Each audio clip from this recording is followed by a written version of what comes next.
Do you find that too many of your solos and licks always start the same and just sound the same? How do we get our solos to sound more exciting, like Angus Young or Jimmy Page or David Gilmour? What is it that they are doing to make their solos sound so explosive?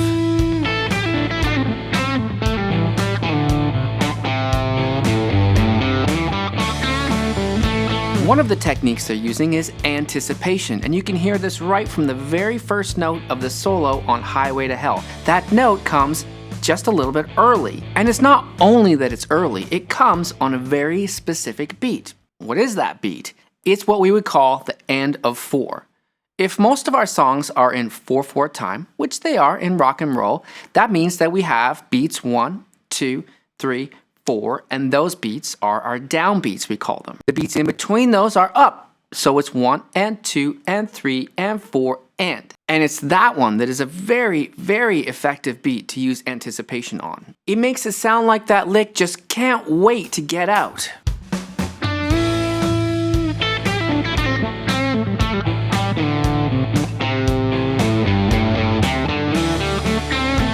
So that's the basic theory behind it. It's pretty simple, right? But knowing the theory and playing the licks is another matter.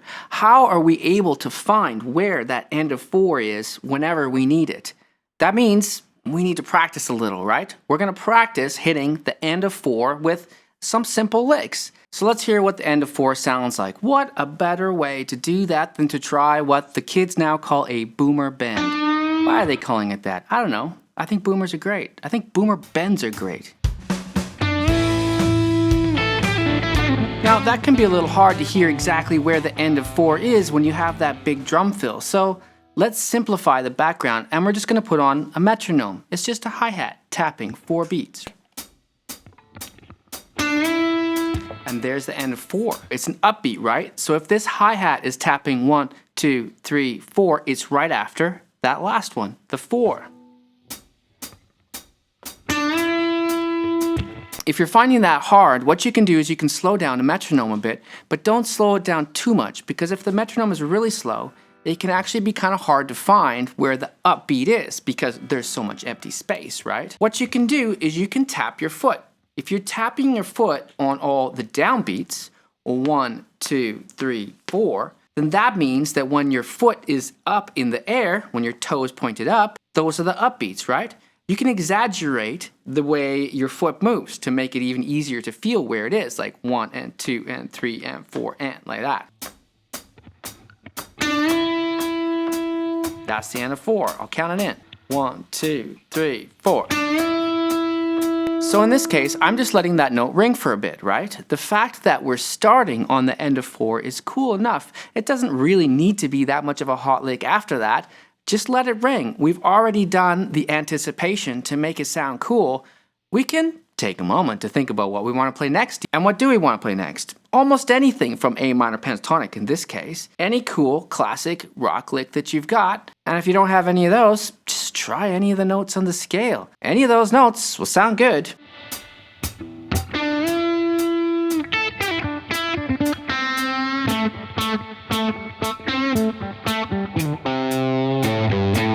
So now let's hear that again with the drum fill, because in reality, when your solo starts, there's going to be more rhythms underneath, right? So we still want to be able to identify where that end of 4 is. If we needed to, we could still count it. I'll count it out loud this time. 1, 2, 3, 4.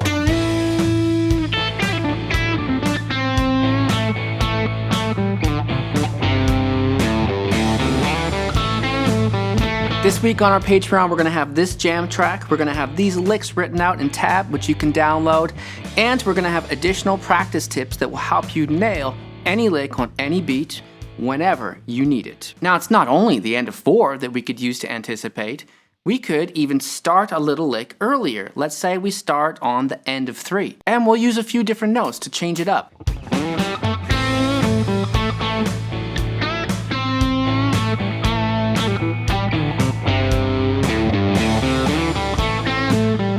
That was the end of 3 with a little kind of walk up. That was just walking up the A minor pentatonic, right? Or I could have put a bend on the end of 3 maybe. Let's hear how it sounds.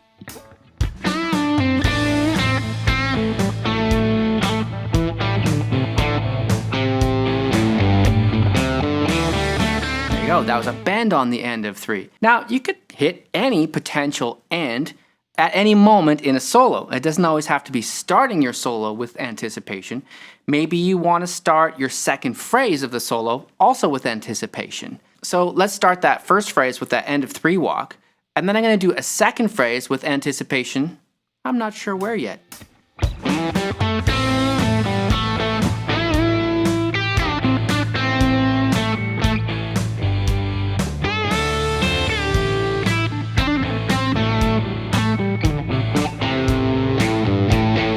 So there you go. The first phrase had anticipation on the end of 3, and the second phrase had that similar kind of syncopation. We call syncopation when something is on the upbeats or focused on the upbeats, starts on the upbeats, has most of the notes on the upbeats, and it's a very effective way of creating more interest in your lines, because if we hit too many downbeats, it can sound a little more simple.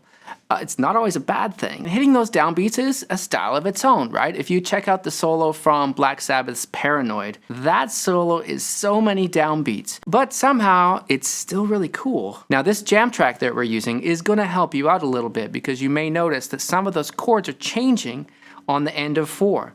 That's a very common thing that AC/DC did with the rhythm guitar playing. So this jam track will help you feel that anticipated syncopation. We could practice finding any of these syncopated notes, any of those ends, just by using a metronome. Let's say that we have to find the end of 2. That's going to come quick, right? Remember that the end of 2 is the space after 2, not before 2. So it's 1, 2, 1, 2. Let's find the end of 3. 1, 2, 3. 1, 2, 3. 1, 2, 3. All right, and the end of 4. 1, 2, 3, 4.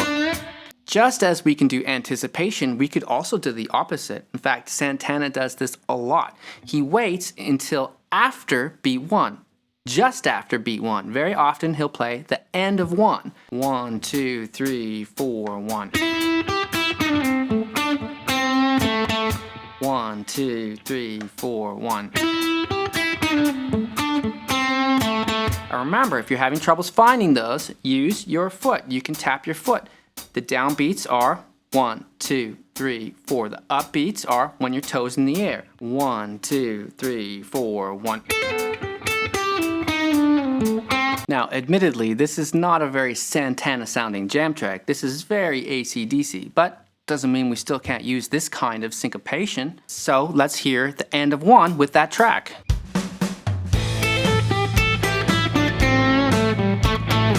Go.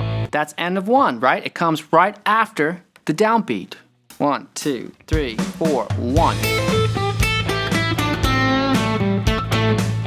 Let's try the end of 2 after the downbeat. 1, 2, 3, 4, 1, 2.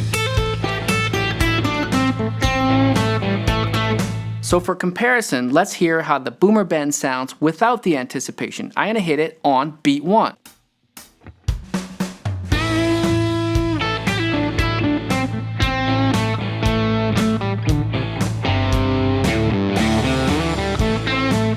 Yeah, it's still cool, but it doesn't have that explosiveness that sounds like it's just this horse that can't wait to get out of the gate.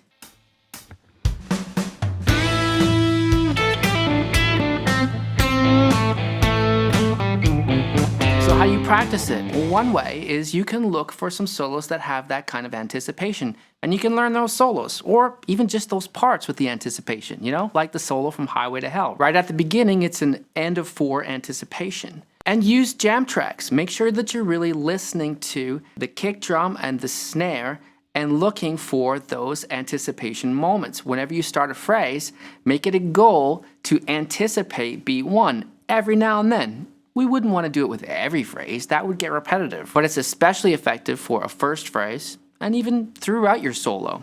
So if you're looking for more ways to practice anticipation and syncopation, you can check out our Patreon, which is going to have some practice tips for you on how to get better at this. The link is in the description. And I'm going to put a video here on the screen for you from our channel. You can check that out. My name is Blue Morris, and I teach guitar lessons here in Vancouver, Canada. I'll see you next week.